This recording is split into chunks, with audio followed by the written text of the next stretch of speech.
Good morning and welcome to Curriculum Corner number 9, where I talk about all things instructional for our students. So we've been working on a series called Project-Based IEP Goals. And what I'm emphasizing is using engaging projects to aid students in IEP progress. Now here's a great definition, a working definition of IEP, which is an individual education program. All students eligible for special education and related services receive an individualized education program or IEP. The IEP is one of the most important educational documents for a student with a disability, and it should be viewed as a contract between the district and the student's parents.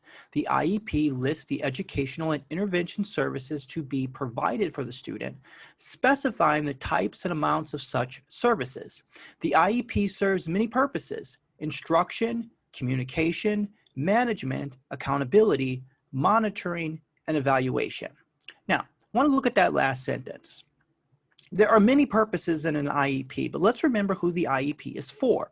The IEP is for the student, and it's designed to help the student meet progress towards an identified goal in an academic area. Now, I think the pendulum can swing towards the management, accountability, monitoring, and evaluation. And especially in this time of pandemic, I am seeing this, where it is becoming less about instruction of the student, but more about management, accountability, monitoring, and evaluation. Now, that's not on you as a teacher. You are doing the instruction part. And the purpose of these videos is to make instruction number one. That's my focus. Accountability, management, monitoring should be secondary. Now, IDEA, Individuals with Disabilities Act, was created to prevent discrimination against students with special needs. So there was a time when this law was enacted when a student with a disability was not allowed to go to school. That is discrimination, cut and clear. Whether you have filled out a form on time is important, but it's not discrimination in the sense of it's going to help a student achieve their goal. So instruction should be number one. And I have a lot to back that up. So I think as a field, and this is especially at the administrative level, management, accountability, monitoring, evaluation has become number one, and we need to wrestle it back to the student being number one. And that's the purpose of these series of videos that I'm shooting right now. Okay, let's take a look at this. The impact of disability.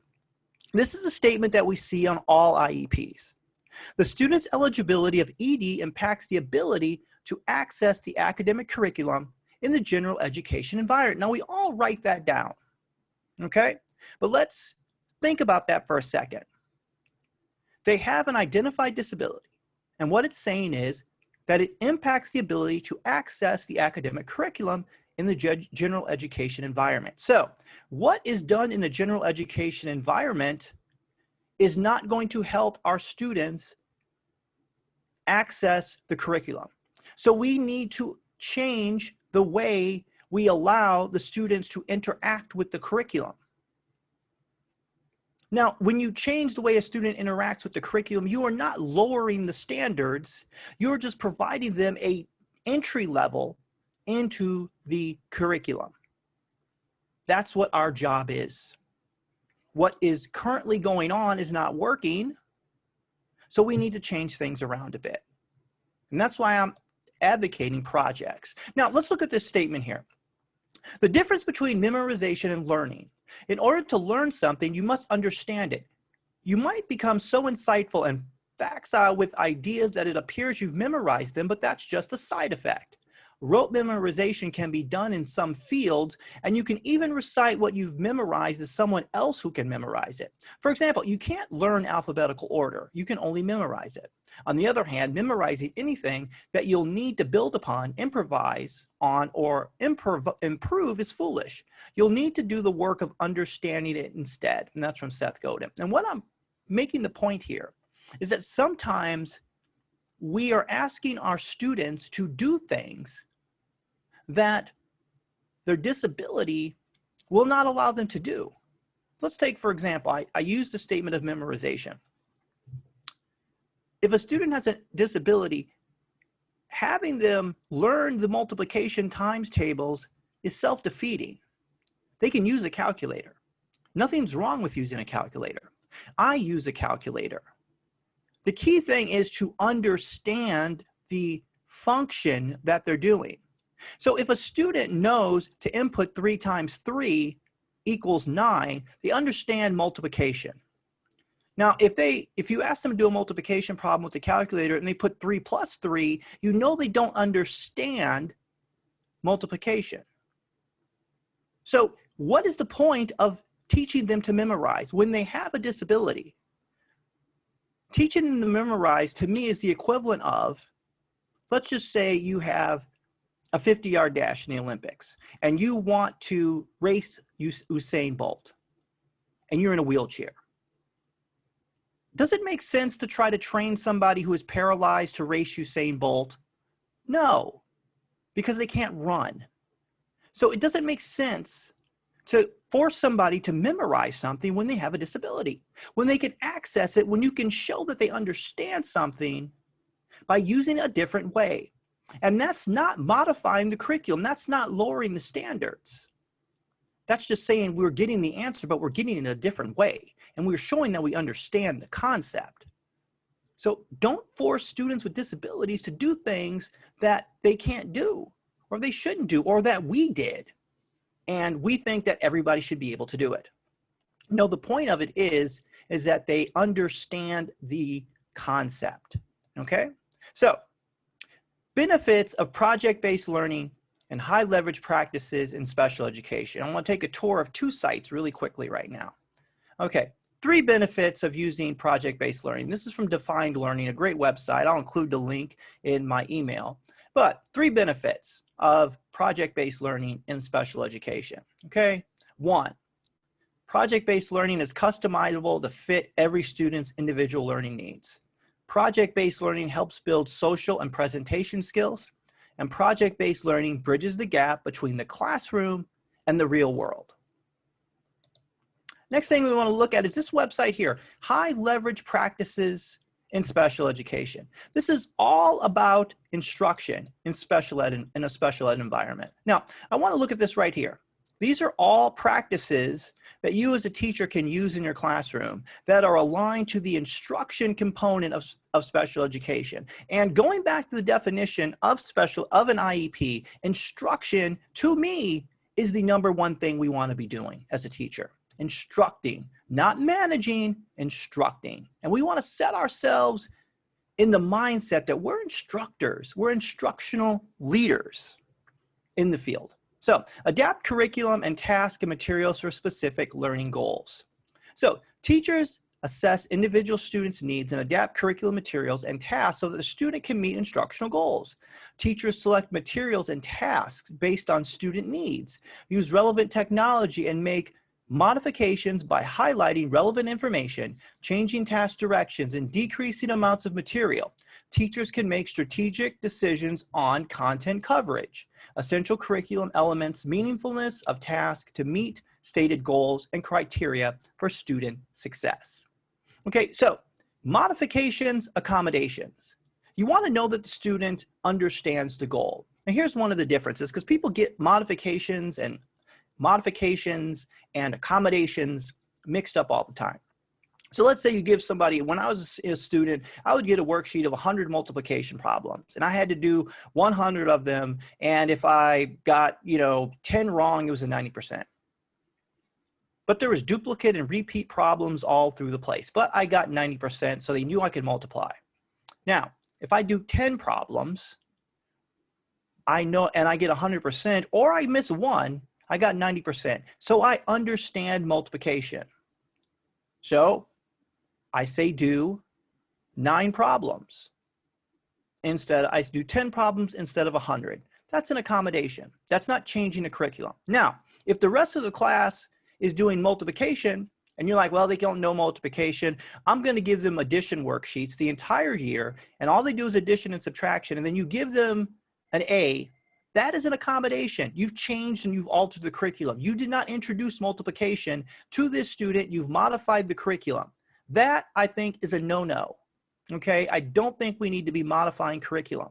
We can adjust curriculum. We can make accommodations to help them access the core concept.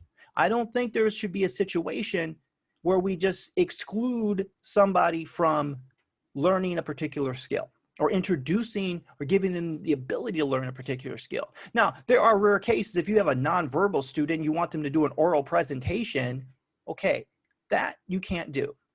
So you're not going to introduce a speech unit to somebody who's nonverbal. That's bordering on cruel. But you can introduce reading and having them writing an essay and critical thinking skills to interpret a speech. You could have them write a speech and let another person deliver it, but actually holding them accountable to giving a speech, that is not what you should be doing. Okay, this is a great website to be looking at. So there's a difference between accommodations and modifications. So let's jump back into the presentation here and finish it up, kind of bring it in for a landing here of what we really want to be looking at. So we want to pick students. We want to select goals, and we want to look at designing projects for our students to work on. And I think in this pandemic, this is the perfect time for students to be working on projects, real world projects that we attach to the curriculum. Okay? All right. We know projects help our students become successful. When a student does a project, they can say, I built this, and they can show it off to other people, and it shows mastery of a concept.